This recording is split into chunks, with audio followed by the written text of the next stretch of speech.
பொன்மனச்செம்மல் புரட்சித் தலைவர் எம்ஜிஆர் அவர்களையும் இதயம் புரட்சித் தலைவி அம்மா அவர்களையும் வணங்கி நடைபெற்று முடிந்த சட்டமன்ற பொதுத் தேர்தலில் எடப்பாடி சட்டமன்ற தொகுதியில் போட்டியிட்ட எனக்கு தமிழகத்திலேயே அதிக வாக்கு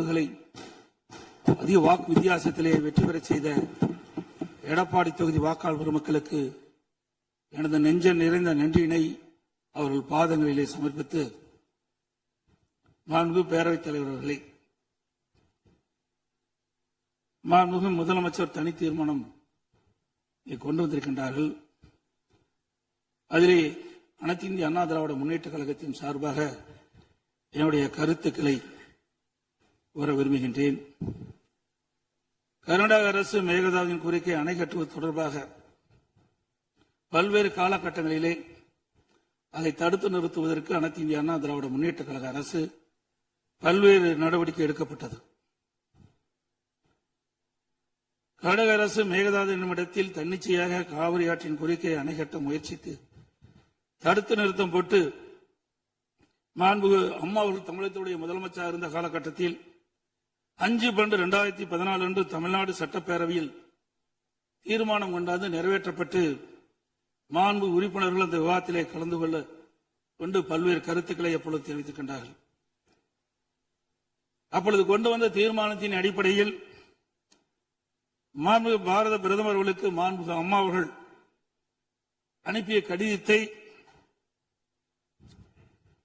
அன்றைய தினம் இருந்த தமிழ்நாடு சேர்ந்த நாடாளுமன்ற உறுப்பினர்கள், புதுச்சேரியை சேர்ந்த நாடாளுமன்ற உறுப்பினர்கள் சுமார் 55 பேர் மாண்புமிகு பாரத பிரதமர் அவர்களை 28/3/2015 அன்று சந்தித்து இந்த கடிதத்தை கொடுத்து இதன் அடிப்படையில் நடவடிக்கை எடுக்க வேண்டும் என்று தெரிவித்தார்கள். அப்போது சம்பந்தப்பட்ட துறையிடம் தற்போதைய நிலை குறித்த அனைத்து விவரங்களையும் சேகரிக்க ஏற்கனவே அறிவுறுத்தியுள்ளதாகவும் இது குறித்து பரிசீலிப்பதாகவும் அன்றைய தினம் மாண்பு பாரத பிரதமர் நாடாளுமன்றத்திலே உறுதியளித்தார்கள். மேலும் மாண்பு அம்மா அவர்கள் தமிழகத்தில் முதலமைச்சர் இருந்த காலத்தில் 25/4/2015 அன்று மாண்பு பாரத பிரதமர்களை நேரிலே சந்தித்து மேகதாது திட்டத்தினை கர்நாடக அரசு செயல்படுத்தக்கூடாது என கர்நாடக அரசுக்கு அறிவுறுத்தும்படி கோரிக்கை விளக்கென கடிதம் பிரதமருக்கு அளித்தார்கள். மாண்புமிகு அம்மா அவர்கள் முதலமைச்சர் இருந்த காலத்தில் மாண்புமிகு பாரத பிரதமரிடம் 7/8/2015 மற்றும் 14/6/2012 ஆகிய நாட்களில் நேரில் சந்தித்து மேகதாது திட்டத்தினை கர்நாடக அரசு செயல்படுத்த அனுமதிக்க கூடாது என்று வலியுறுத்தினார்கள். மாண்புமிகு புரட்சித் தலைவி அம்மா அவர்கள் மேகதாது அணை உட்பட காவிரி ஆற்றின் குறுக்கே கர்நாடக அரசு காவிரி நடுவர் மன்ற இறுதி ஆணையை மீறும் வகையிலும் தமிழ்நாடு அரசின் இசைவு பெறாமலும் எந்த ஒரு திட்டத்தையும் செயல்படுத்த உத்தேசிக்குமானால் தமிழ்நாட்டின் உரிமையை நிலைநாட்ட சட்டப்பூர்வமான அனைத்து நடவடிக்கைகளும் தமிழ்நாடு அரசு மேற்கொள்ளும் என 18/8/2016 அன்று இம்மாமன்றத்தில் 110 விதியின் கீழ் உறுதிபட தெரிவித்தார்கள். இதற்கிடையில் மாநில அரசுகள் தாக்கல் செய்த சிவில் வழக்குகள் விசாரணைக்கு உகந்ததா என்பது பற்றி உச்சநீதிமன்றத்தில் சம்பந்தப்பட்ட மாநிலங்கள் மத்திய அரசுடன் வாதிட்டன. 9/12/2016 அன்று உச்சநீதிமன்றம் அளித்த ஆணையில் இம்மனுக்கள் உச்சநீதிமன்றத்தின் விசாரணைக்கு உகந்தவை என தீர்ப்பளித்து அதன் பின்னர் ஜூலை 2017 முதல் செப்டம்பர் 2017 வரை இறுதிக்கட்ட வாதங்கள் உச்சநீதிமன்றத்தில் நடைபெற்றன. இதில் கர்நாடக அரசு 9 நாட்களும், கேரள அரசு 2 நாட்களும், தமிழ்நாடு அரசு 13 நாட்களும், புதுச்சேரி மற்றும் மத்திய அரசு தலா 1 நாட்களும் தங்கள் வாதங்களில் நீதிமன்றத்தில் எடுத்து வைத்தன. அனைத்து தரப்பு வாதங்களையும் கேட்டிருந்த உச்சநீதிமன்றம் 16/2/2018 அன்று தனது தீர்ப்பினை வழங்கியது. இத்தீர்ப்பின் முக்கிய அம்சங்கள் பின்வருமாறு: பன்மாநில நதிகள் தேசிய சொத்து, எந்த ஒரு மாநிலம் தனி உரிமை கோர இயலாது என்று நவம்பர் 1991 ஆண்டியே உச்சநீதிமன்றத்தின் கருத்து இத்தீர்ப்பில் மீண்டும் உறுதி செய்யப்பட்டுள்ளது. 1892 மற்றும் 1924 ஆண்டிய ஒப்பந்தங்கள் செல்லத்தக்கதல்ல என்ற கர்நாடகின் வாதம் ஏற்றுக்கொள்ளப்படவில்லை. கர்நாடக அரசு தமிழ்நாட்டின் பாசன பரப்பான 24.708 லட்சம் ஏக்கர் என்பதை 21 லட்சம் ஏக்கர் என குறைக்க வேண்டும் என நடுவர் மன்றத்தின் முன் வாதிட்டது. இதனை காவிரி நடுவர் மன்றம் ஏற்றுக்கொள்ளாமல் தமிழ்நாட்டின் பாசன பரப்பு 24.708 லட்சம் ஏக்கர் என அதன் இறுதி தீர்ப்பில் குறிப்பிட்டுள்ளது. இதனை உச்சநீதிமன்றம் ஏற்றுக்கொண்டுள்ளது.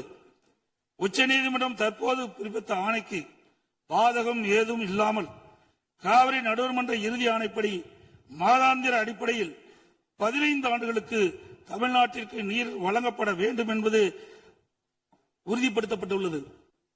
உச்சநீதிமன்றம் அனைத்து மாநில வாதங்களை முழுமையாக கேட்டிருந்த பின்னர் கீழ்ப்படுகை மாநிலங்களில் ஒப்புதல் இல்லாமல் மேல்படுகை மாநிலங்களில் எவ்வித கட்டுமான பணிகளும் மேற்கொள்ளக்கூடாது என தெளிவான தீர்ப்பை வழங்கியுள்ளது.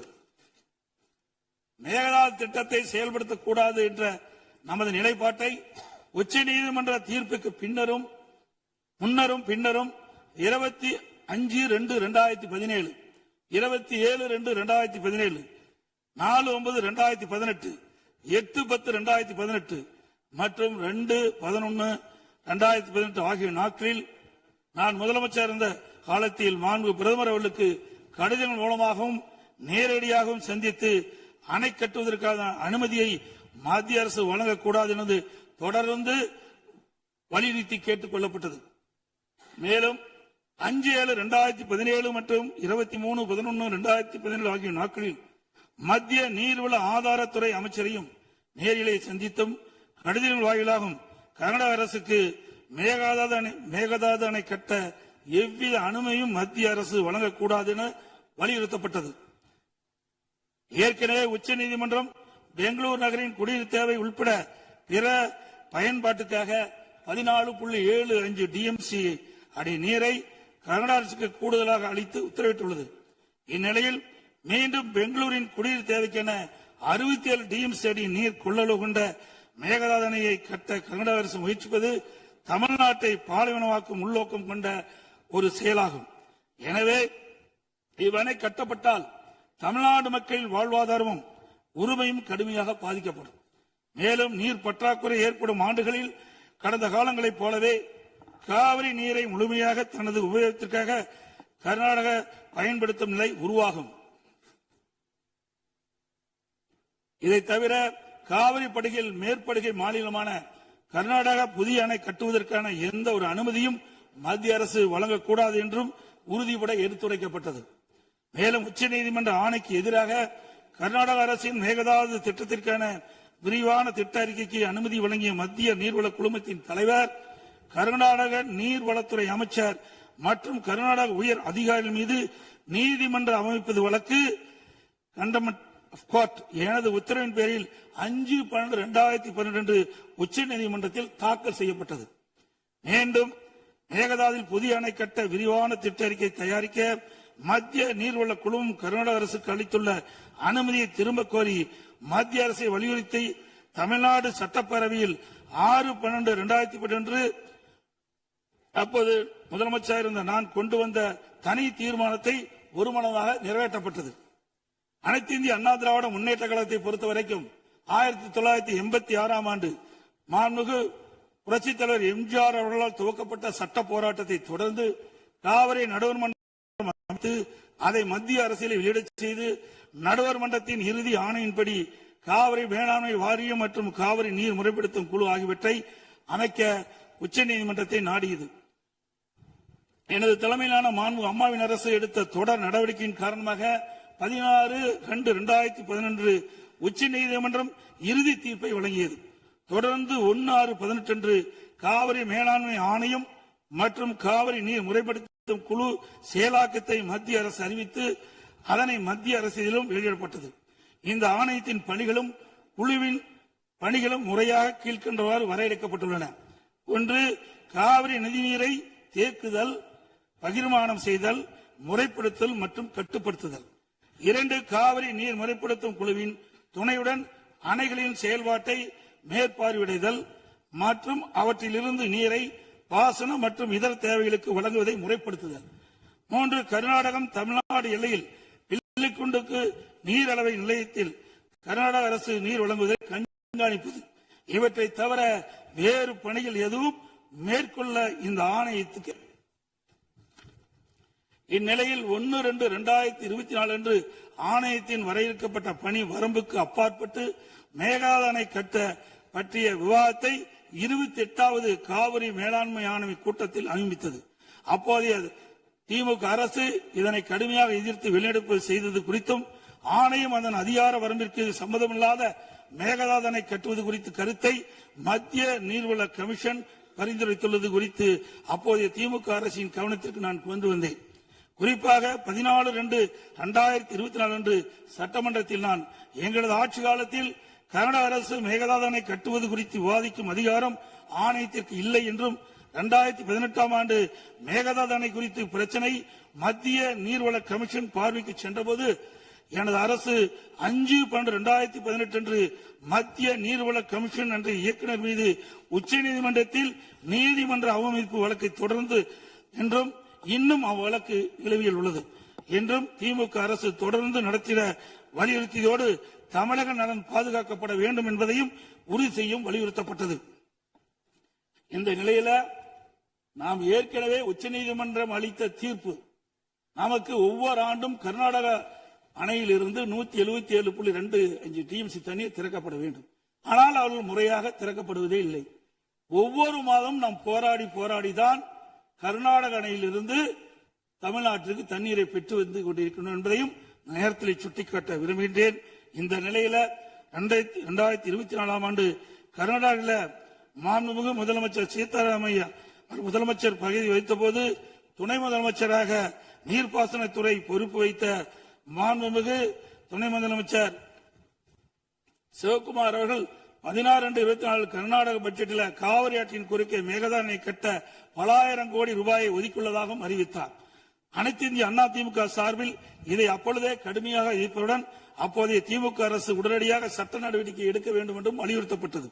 இந்நிலையில் கர்நாடக அரசு மேகதாது அணை கட்ட தயாரித்து அனுப்பிய திட்ட அறிக்கையில் உள்ள குளறுபடிகளை சுட்டிக்காட்டி மத்திய அரசு திருப்பி அனுப்பிய நிலையில் மத்திய அரசு குறிப்பிட்டுள்ள குறைகளை நிவர்த்தி செய்து 12/6/2026 அன்று கர்நாடக முதலமைச்சர் அவர்கள் சுற்றுச்சூழல் அனுமதியை பெற மாண்புமிகு பாரத பிரதமரிடம் மீண்டும் நேரில் ஒரு அறிக்கையை வழங்கியுள்ளதாக செய்தியில் வெளியாகியுள்ளன.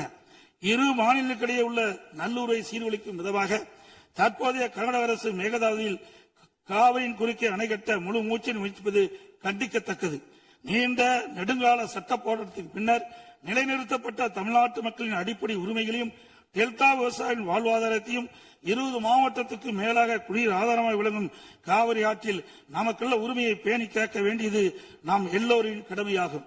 கர்நாடக அரசு காவிரி நடுவர்மன்றம் 5/2/2007 அன்று அளித்த இறுதி தீர்ப்பை மதிக்காமலும் 16/2/2018 அன்று உச்சநீதிமன்றம் அளித்த இறுதி தீர்ப்பை மதிக்காமலும் தன்னிச்சையாக மேகதாதுவில் அணை கட்ட நிதி ஒதுக்கீடு செய்ததும் திருத்திய தொழில்நுட்ப திட்ட அறிக்கையை மீண்டும் இம்மாதம் மத்திய அரசிடம் சமர்ப்பது கண்டிக்கத்தக்கது அனைத்து இந்திய என்பதை இந்த நேரத்தில் தெரிவித்து அனைத்து இந்திய அண்ணா திராவிட முன்னேற்ற கழகத்தின் சார்பாக மாண்பு முதலமைச்சர் அவர்கள் கொண்டு வந்த அரசின் தனி தீர்மானத்தை ஒருமனாக ஆதரிக்கின்றோம். மாண்புமிகு எதிர்க்கட்சி தலைவர்